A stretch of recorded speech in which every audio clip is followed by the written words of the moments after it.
Okay, so we're going to log in into ePortfolio, and just want to share the screen with you with my ePortfolio sessions.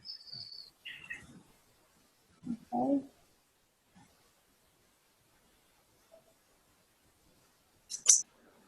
Okay, can you see the screen now? Yep. Okay, good. So we're going to ePortfolio. It's a good idea for you to learn now, Claudia, how you can actually submit your sessions into Mahara ePortfolio. So basically you need to go to the main website as I've shown you here. So on the main page first.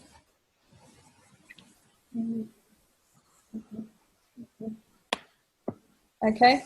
So you go to the main page, then on the left-hand side, you need to scroll down and click on login into ePortfolio. So when you're creating your portfolio, all you need to do is to click on portfolio, and you need to look into creating pages. So you go create page, this button, and after you create your page, so it takes you to the menu. So you give the title to your page, right? And then you can edit your page, whatever you want to look at, the look of the page, whatever you want to put the content of the page. And here on display page, you can actually see it, what it looks like at the end, okay?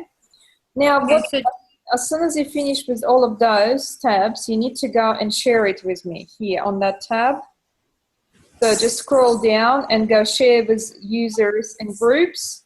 Okay, and say, for example, because I cannot share it with myself, I'm just gonna look for Vesna here.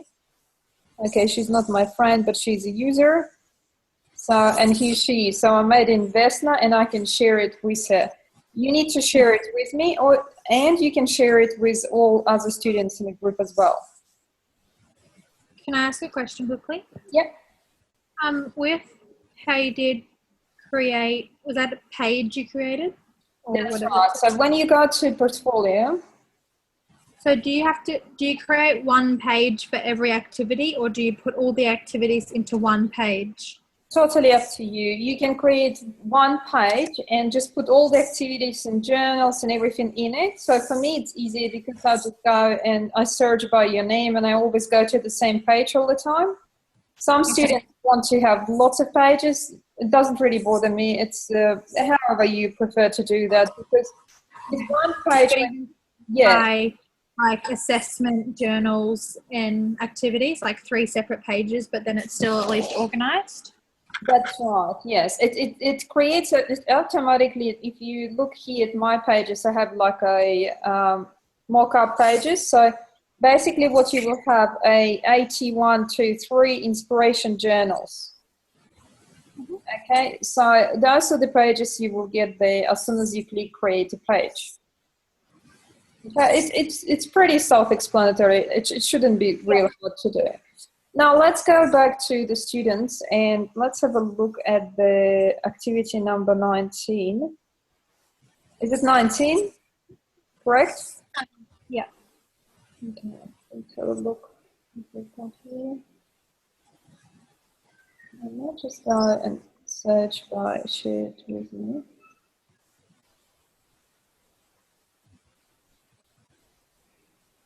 Journal inspiration. Don't remember from the top of my head who submitted what. So that's why I need to look through. Oh, okay, 7. So one of those of Suzanne should be here. So journal 9. So I'm not sure what it is. How she named it. So this is some of the activities she completed. So that's a journal entry number 9. That's how she submitted it here. Need to quickly look through all of them, really. Okay, so that's it.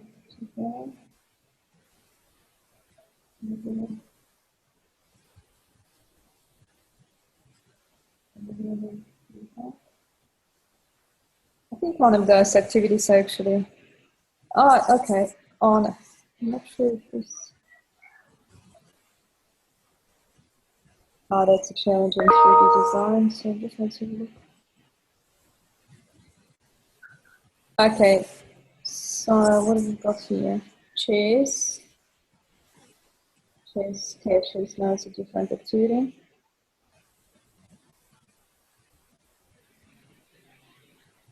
It's not that centralized. When you want to look for something on ePortfolio, that's not so easy to actually find for me, but you should be fine with it. So.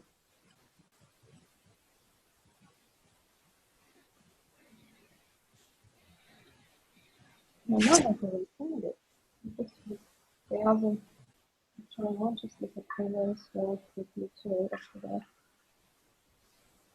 So that's okay.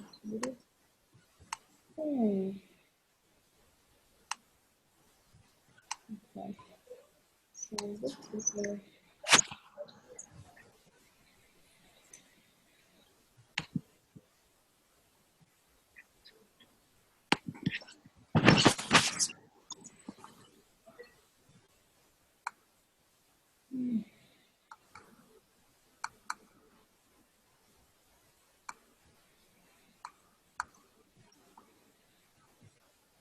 just give me a second, guys. So we need to so.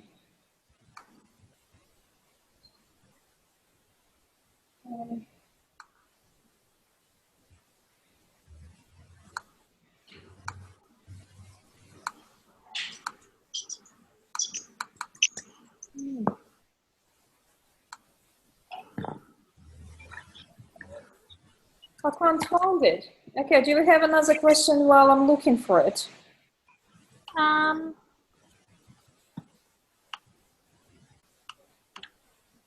Not really. That was the main one that I was needing help with. With the I just look at places. Yep. the concept board. So I watched the 2 videos, how to create a presentation board and design marker, which, yeah. So the concept board is just sort of like a flow, like, is it similar to like a flow chart getting to a final product? So which activity are you talking about now? Still 21, because 21 you have to make a concept board of it. So is it sort of like flow? Okay, so I just need to have a look at it quickly.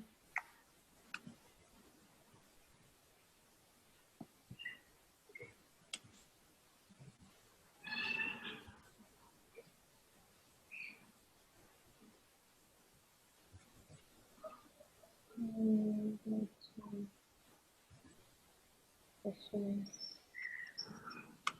21. Can you see the session 21? Yeah. Okay. Yeah. So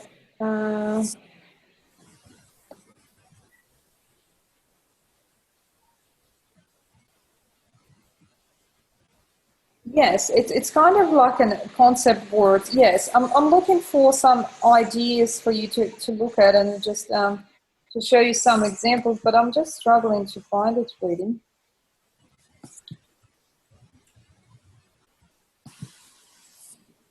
And then why?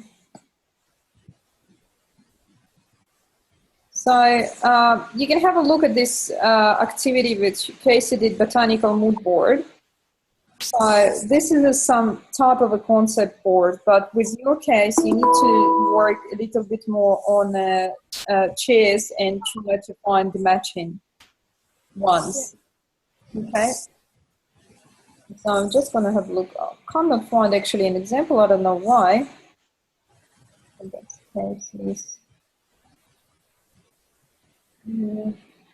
By the way, Vesna, have you done those activities? Sorry, have I got which one? 1921.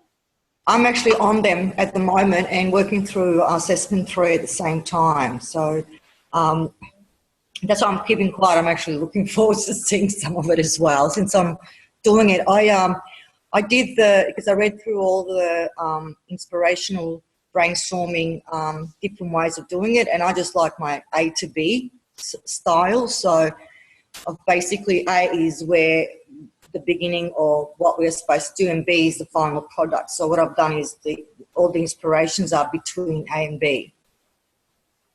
Yeah, good idea. Or filling the gaps, whatever, one of those kind of brainstorming things. Yes, yes. It should work. Well, for some reason, I cannot find any of the students.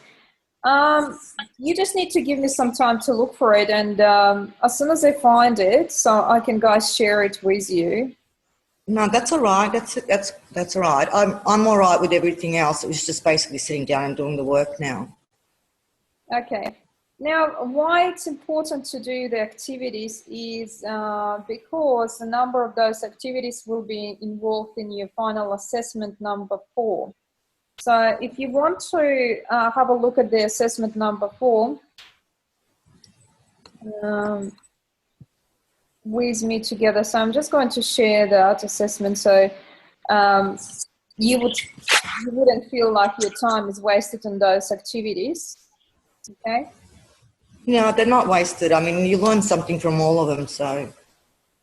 That's right. So I'm just going to do a share quickly. Okay. So an assessment task number 4 is actually asking you to complete if you see here, personal journal with minimum 9 entries indicated as a self-directed session plan. Okay, and need to be uploaded to ePortfolio and retained digitally. So you need to learn how to use ePortfolio, Claudia, because that's a requirements, yes, for your last assessment. And so scan and file any work, etc. Arrange it in a manner so you can back up your ePortfolio. It should work if you click on that link. So most importantly, here's the sessions you need to do. And now I see why I cannot find any of them online, because it's not session 21, nor 19. Okay. So whether students done it or not, it's totally up to them. But those sessions 6, 10, 16, 20, 24, 30, 34, 38, and 44 are compulsory for you to complete your assessment. Okay. Are they just the actual journal entry activities, or are they activities as well? They are activities in the sessions. So if you go, Because I know some of them, like number 20, I think is an actual journal entry, not like an activity. So it's an actual journal entry, correct? So we can have a look at the assessments and what the students submitted in those activities. If you're still on number 20, so we can have a look what good examples we have here.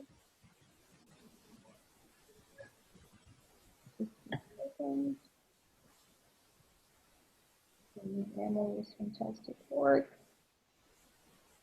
1, 2, 4, 5,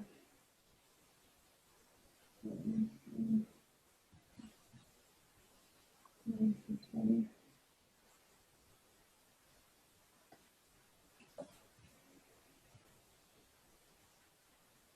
Okay. So I'm just going to quickly share. So can you see the journal? Yep, you can. So that's a journal number 9, and look, she numbered it wrong, so she numbered it 9, but it relates to session 6. Okay, journaling activities, ask it, the following questions about yourself, trained into your personality, etc. So what she's done here, she collected a number of images, and she basically answered the questions here. Okay, and that's it. So that's one journal entry. And the next one she's done. Okay, can you see the next one? Yep. That relates to another activity. Not sure what number it is, so I don't remember from top of my head, but this is about the design and how it relates to the current time. Okay, so social events and etc. So if you do it that way, it's perfectly fine. Just, answering the questions, collating the images. Now another one. So that's another journal entry. So it's about her interior design and process of designing of interior, about the fashion design and jewelry design. And so obviously it's another journal entry. And here she's comparing the styles and periods. Okay. That's about 3D design. What did you find challenging in 3D design? And she basically talked about the piece she completed for the assessment task number 2.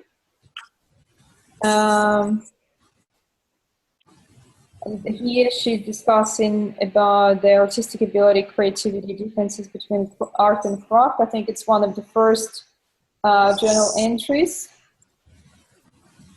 And about herself, this is history of interior design. Another journal entry. And one of her works too was obviously one of the journal's entry asked you to sketch the chairs, and that's her sketch, and that's how she's shown it. It's fine for me if you just take a picture of it. Okay. And another one, the poster need to be designed for the representing the year you were born. Do you remember that task? Yep. Yeah, and that's a vision for the 1986. Okay, so don't go overboard. There are quite a few activities to do. So just Word document, PDF document will do, just a picture of it, and that will be fine. Those posters are nice when you do it by hand, and they obviously look pretty, creative, but you can also use a software application as well for that journal. Okay? Yeah. Do we have any more questions? No, I think I'm all right for now. Okay, we have Jamana here. Jamana, how are you going? Jamana, can you hear me?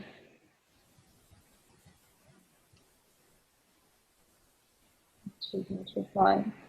Okay, guys, would you like to discuss the assessment task number 2? Yes, please. Okay, so with the task number 2, Vesna, how are you going with that one? I've submitted it about a week and a half ago. All right. Did you receive it? Because I've got the Mahara saying that I've submitted assessment 2 task. I'm pretty sure. You don't have to share, do you, for assessments when you upload them? No. No, so it was. I've submitted it. Just have a look into my... I'll just go and check it, and would you like to present it if I find it? Yeah, sure. That's fine. Let's do that then. Okay, so let's have a look. 2.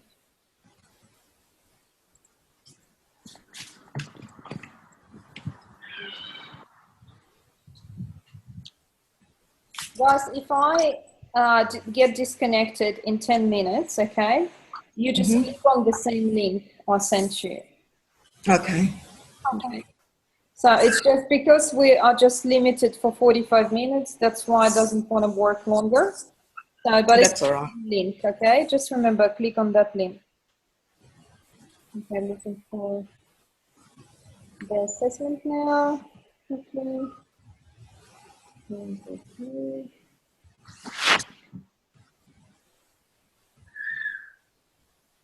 Yes, you did submit it. Excellent. Yes, so I was like wondering, I haven't had a reply from you, so I was just getting a little bit worried. It's okay. I would have marked it anyway because I normally do it on Mondays. Yeah, that's all right. I just wasn't sure that if I bloody uploaded it correctly or not, that's all. No, that's fine. It's just because I have too many groups, it's not always pops up. Yep, that's fine. But then every Monday I go through and I check. Okay, here it is. Okay, guys. So would you like to start with the PowerPoint or with the PDF document? Which one? Whichever. I think they're identical. It's just that I've saved them into different files. That's right. Okay. So I'm just going to do new share.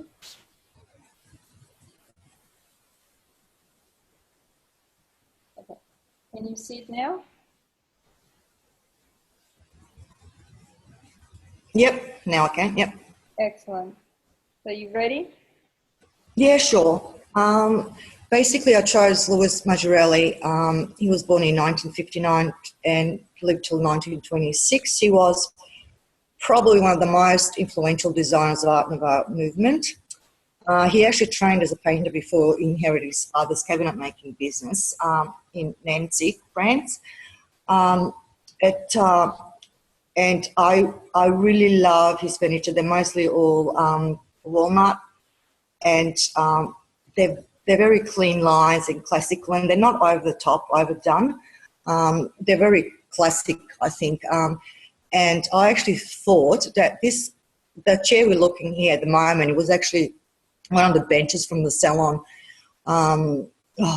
Clementines, or I don't know how to pronounce it properly. And even I think even that piece would even fit even today, even a quite clean contemporary room.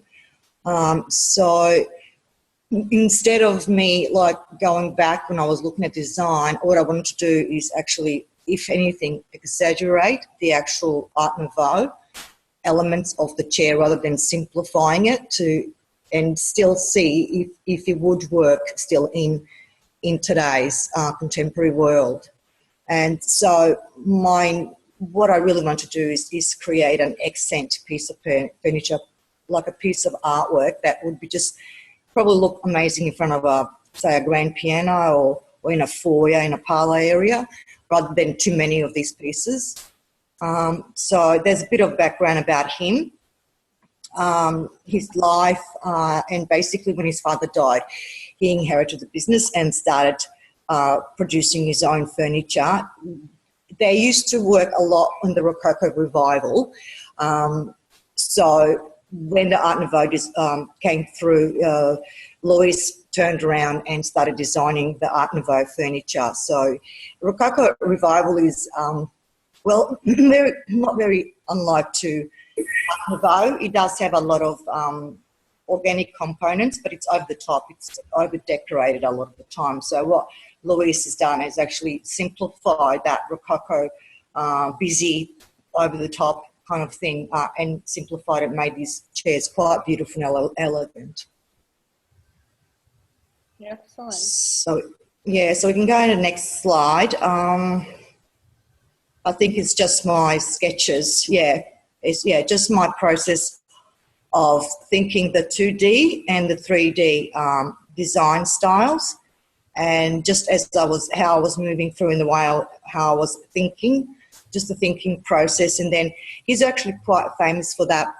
The back of the chair is always broken into this gorgeous, like an arch way, and he has like a triple little ribbon on the top of it. It's usually done in timber, and so I really wanted to explore that element of his design rather than changing it or eliminating it. I just wanted to explore more of it. So I thought about on the right hand side on the bottom, there's a lady's face, and I thought I'd entwine her hair like the wines through the actual timber piece all around. And then I thought about the comfort of the chair, so I wanted to pull out the little bits that come to the side towards your shoulder as you sit down. And also I always find that these little sofas that they've designed, they're not really even a two people person, are they? They're more like a one luxury kind of a chair.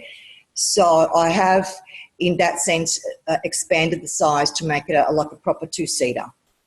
So it is a little bit bigger than the original sofa. So it basically fits into today's, say, double-seater sofa. Okay, I really liked your chairs. I think we discussed that before, and I really like your concept. It was real hard for me to actually suggest which way you will progress with your design, and I thought all of them were so inspirational and very creative in the way you actually translated the piece. Yeah. The only one problem I think I was thinking about is the legs, how they're going to support it, and the shape of the legs, whether you can transform it more into kind of a modern piece of furniture, and how you can move it into the dimension what you were requested to do for the modern kind of apartment look. Yeah, if you go down to the next one, next slide. Yeah, so then I progressed into this female form towards the back, and then I actually did play with the legs. There's 3 on the left-hand side. I've got the little ball-looking little thing down the bottom.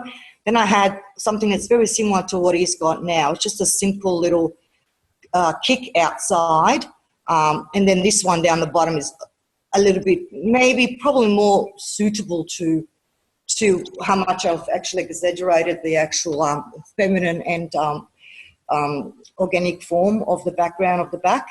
And then I thought, you know, the female form in a naked form wasn't actually part of Art Nouveau. It's not something Art Nouveau was known for. They're all clothed and they all got these beautiful flowing robes, and then I actually even thought about incorporating the lady as the legs, just to give them more support, more bulk. And then I thought, no, I would probably just do the whole chair over the top. So I've got bits and pieces just writing and just trying to explain the way my mind was thinking back and forth until I actually decided this is it. This is what I probably like. It probably is a little bit over the top for the contemporary, but it's not too much, I don't think. Like I said, I wanted to create an accent piece rather than something that's, you know, multi-purpose and can be put in any room or any situation. Okay. The next slide, I'm not sure what page we're on. I've basically included everything together, yeah. All right, so now I've just, like I said, about the actual influences of the ladies' form, and I quite love all these posters, beautiful posters of females in the day. So that's what I was trying to incorporate. So I've got this new image of the lady with the flowing robes rather than the naked form. And then these chairs are actually on my balcony. I sit on them all the time, and one of the reasons I bought them is because I absolutely love the wine print or on the chairs. So I've actually then incorporated that wine because they've got that really frilly, the wine as they whirl around that. There's a lot of that in Art Nouveau. So I've adopted basically the lady form and the wines and the grapes as part of what I was winding the oak or carving the oak with. Yes, good idea, yeah. So next one is 5. And yeah, that basically, yeah. So I've got basically the 2D and the 3D drawings of it, and the materials and the colours that I've used. I wanted to stay, because I wanted to stay with a soft feminine look on this chair to match the actual motif of the carving on the oak. So, and then just a couple of pictures of, like I said, yeah, I was using Soka Sculpey, so I've got actually a photo of it if anybody's interested. That's what I was using.